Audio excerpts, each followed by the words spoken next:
Bonjour. C'est la troisième fois que nous nous réunissons pour parler de l'économie. Alors ce terme est né il y a un peu plus de 2 ans au cours d'une des nombreuses séances de brainstorming, de réflexion, d'un petit groupe de travail que nous avions organisé autour de Michel Vol, Laurent Fébis et Christian Saint-Étienne. Nous avions une conviction, une idée commune. La France a certes beaucoup de défauts, de handicaps, mais il n'y a pas de fatalité. Nous avons beaucoup d'atouts pour peu que nous sachions collectivement basculer résolument dans le monde du XXIe siècle, dans ce monde de la troisième révolution industrielle où le cerveau d'œuvre prend peu à peu la place de la main-d'œuvre.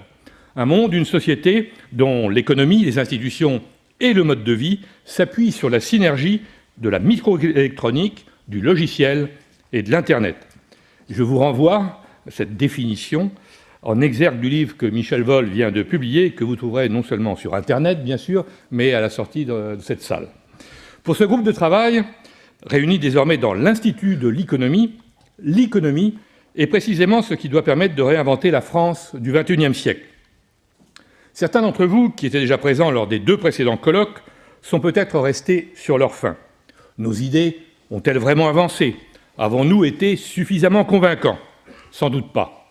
Mais vous savez, les idées cheminent lentement. Elles doivent maturer, pénétrer peu à peu. C'est ainsi. C'est comme dans l'industrie, les technologies. Combien de temps entre l'idée, son expérimentation et sa mise sur le marché?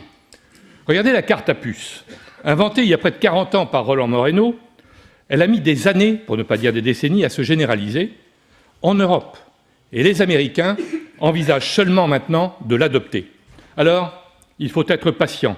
Expliquer encore, expliquer toujours que l'économie, c'est notre avenir. L'avenir de notre pays, le moyen de retrouver une nouvelle croissance. Et c'est aussi le moyen d'apporter à nos concitoyens une explication, une grille de lecture à des événements qu'ils ont parfois du mal à comprendre.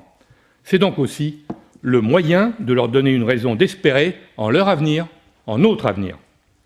Alors pour organiser et préparer ce 3e colloque autour de l'économie, l'Institut, Exerfi, ont reçu le renfort du SIGREF, ce réseau d'entreprises qui veut assurer la promotion de la culture numérique comme source d'innovation et de performance.